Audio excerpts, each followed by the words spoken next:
Hello again, Glue Trooper here. I'm back for more Magic Duels Innistrad, and now we're coming to the third pace. Darn lips. Anyhow, we're coming down to the third part of Jace's story as he tries to investigate what's going on at Innistrad.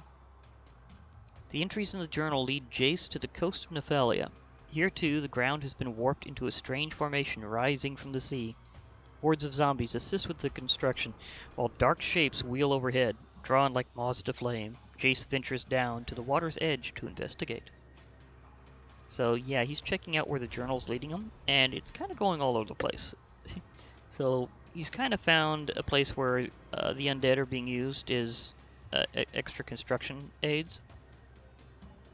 It's my turn, but I'm not so sure about this hand. Well, I could wait a few turns and see if I get an island, because I definitely could just see if it comes up. I was hoping to be able to get something out first turn, but there's not many things that Jace's deck has that can do that. Oops, sorry. Slight mic thing. Okay. That helps out a lot.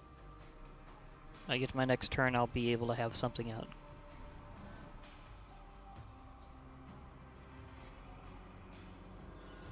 But yeah, right now the good thing about this particular mission is that both sides have kind of a slow start deck. So yeah, I've got out my Illusionary Servant, which is something I think you've seen before. It has flying, it's a 3/4, but it has to be sacrificed whenever it's targeted by anything. So it has a bit of a problem that way. Do I want to use this now? I could. Nagging Thoughts, look at the top two cards of your library, put one of them into your hand and the other into your graveyard. It has the madness cost is the same as its usual, so if I need to discard it for any reason, then I'd be able to cast it for its madness cost. So that is something I could do, but right now I think I'll just see if I can get to attack. Wait for later in case I need to use that as a special option.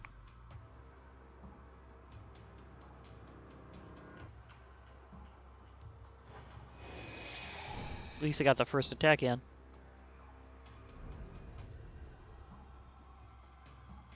So I'll have to wait a little bit to see how that works out. Hopefully I can also get some more mana, because again, this is kind of a slow deck. It requires considerably more overall. Rotten Heart Ghoul. When a Rotten Heart Ghoul dies, target player discards a card. So, yeah, if I actually kill that, it'll make me discard a card if I have one in my hand. That's kind of a little bit of a downside. Okay, these two could hold each other off. So this is good timing, because I've got Drownyard Explorers. Whenever Drownyard Explorers enters the battlefield, you get to investigate. So basically, I get a clue. And, better yet, the fact is their power and toughness is the same, but they don't have too much power each. So that means they'll be able to hold each other off, and I can keep attacking with my Illusionary Servant here. So I'm going to hit him with another illusion.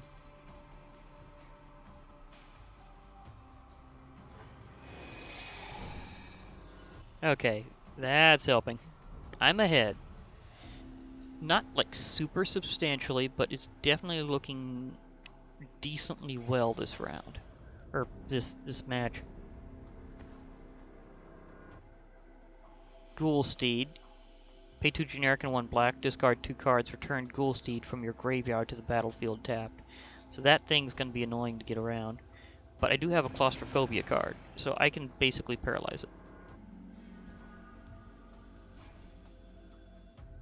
So I'm going to keep you out of my way so that you don't attack later. Because that causes them to be tapped, and they won't tap. I mean, they won't untap during their controller's untapped phase. So they'll just stay untapped unless they can force it out of that state. And that's kind of not as common as it used to be. So I don't think this particular opponent will be able to do that.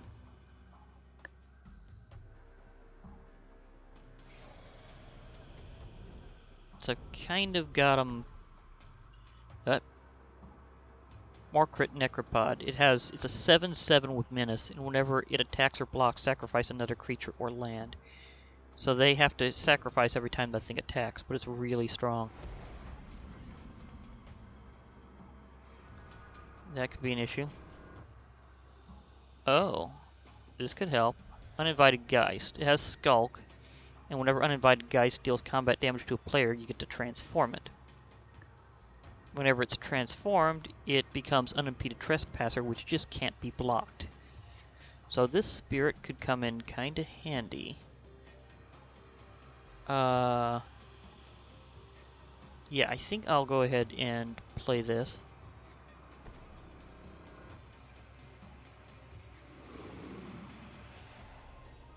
I'm gonna have to be aggressive to get past this, though. The thing about Skulk is it means that it can't be blocked by something that has more power than it has.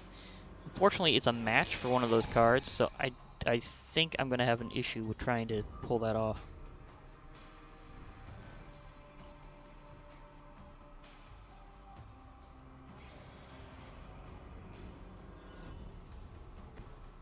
Oh, they didn't attack. I'm kind of surprised. I have another Ghoulsteed, though.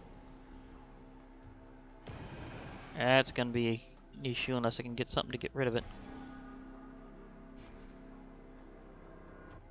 Oh, I might have to go for a draw here. I already have 6 cards. I could use Nagging Thoughts and discard something. Also, I might actually be able to go into an all-out assault and finish them off next turn if I do something. But I'm not entirely sure if I can. I'll try this first and see if I can get something useful. Okay, I have to choose one to put in my hand, so I get myself a land. So that helps a bit. Oh, the Sturmgeist is getting strong. That will help out a lot. But let's see, how much is the ability this thing has? It takes 6 total mana to use. I think I've got... Yeah, I've only got 5 lands overall, so I'm a little low on that. Okay, I'm going to draw another card. So I'm going to use my clue.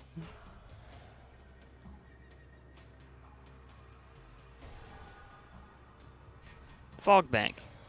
That is very useful.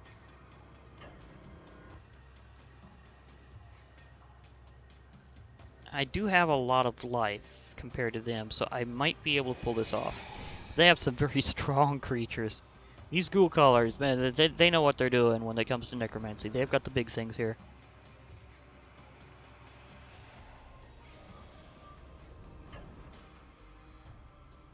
I'm probably... Whoa. What did they get from me? Or did they? Oh, that just went back to my graveyard because they sacrificed the creature I had stuck with it. So, yeah, that makes a lot of sense. Thing is, I could try blocking with both of these creatures and hold it off, but the question is, could I do that in some way? Could I pull that off? Because I have a Fog Bank here, and it can block just all damage. I think I'll take the hit this time and then put out my Fog Bank next turn. And then that should be able to help out. But then again, I've got this Sturmgeist and it's getting pretty strong, so if I can play that, I might even be able to get it strong enough to take that out. But I just need to hit like a couple more times, so this is getting a little narrow. See, they've done their job, and I don't think I'll be able to... Well, if they sacrifice that, then I'd be able to hit with that anyhow. So, if they keep using this, I'll have to keep sacrificing creatures. So, I think I'll use that to my advantage and let them go for it, because I think I can win in less turns than they'll be able to hit me with. And that's what I'm kind of calculating for here. Lamplighter of Sell-Off. When Lamplighter of Sell-Off enters the battlefield, if you control another zombie, you may draw a card. If you do, discard a card. Okay, so they might flip their cardage around in a moment. Yep, they kind of cycled. Okay, Geese's bidding. Put two black zombie creature tokens onto the battlefield, and it has madness cost that's slightly less than normal. So they're definitely going to do that. It's going to cost them the rest of their mana, but they will have a couple extra zombies.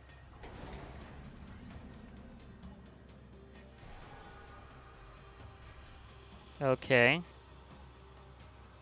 My Sturmgeist is getting very strong now. My Fog Bank would be good, but...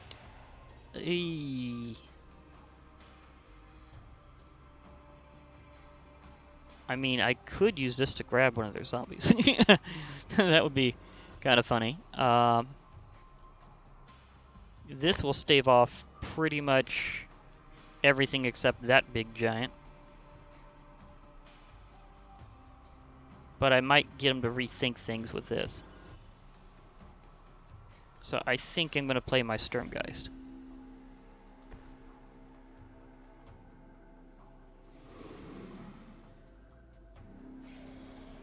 Just attack with this and hope that I can hit them hard enough here. Just need to hold things off enough. Okay, it's going to be narrow because now they got a lot more attack power than they did before.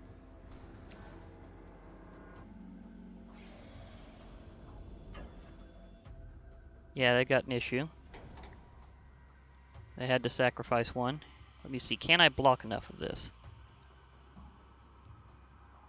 Because I can hold that off there. I can take this thing down. And this would be a good time to go ahead and sacrifice this to them. So this arrangement, I think I'll be able to win next time by using my flyer. Unless they cast a flyer at the last moment. Even then, I might have a solution. So those two cancel. That thing just gets whacked. They kill each other off. Kind of. I mean, when it's a zombie, it's already dead. That hit hard. This is going to be just super narrow. Okay, they ended their turn. They didn't have anything else. Oh, and my flyers are both going to be able to hit at full power. Or close to it. I might reinforce anyhow. So I'm going to turn that down a little bit. I'll use my Fog Bank.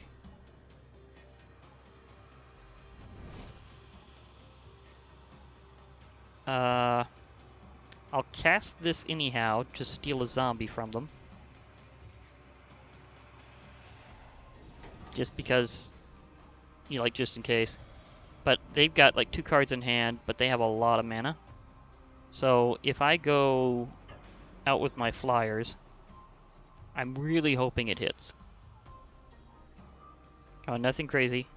There we go. Finally, Jace gets through.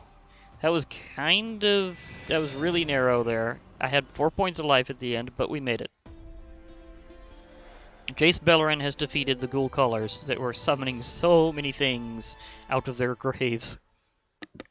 So, yeah. Oh. Yeah, that counts as a quest. One of the things you can get for your daily quest is this one, Bow Down, in 10 of your turns while controlling at least 1 tapped creature. I did do that over that time. And Champion of the Drowned Catacomb, win 2 games in which you cast a blue or black spell. So I'm one of those away from getting that one too. But yeah, here's for the conclusion of this part of things. And look at what he's doing. He's so good at illusion ability that he's got like multiple images of himself. So he's like doing like classic mirror image type technique, going, yeah, you see me here, here, here, and here. Guess which one's real?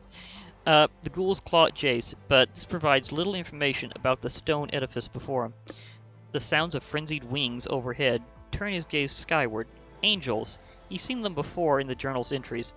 He follows the angels and the journal's clues onward, toward the town of Thraben. So, yeah, he sees a flock of angels heading to another town, and he's trying to follow them onward. So that'll be next time. We'll be able to follow his path as he follows apparently some angels. Although it's kind of weird looking at him this way. I mean, this looks a little more like a regular flock of birds than a flock of angels. Or a troop of angels. Whichever you'd call a group of angels. But anyhow, they're heading that way, but they just look more like a flock of birds to me in this way. I mean, sure, it's almost like doves rather than angels. I'm not entirely sure if this artwork really depicts them as angels as good as they could. Oh well. Well, anyhow, we'll get to the rest of Jace's story later. For now, this has been Glitch Reaper. I'll be logging off. So, hope to hear from you all later. Goodbye, everybody, and remember, Friday Night Magic.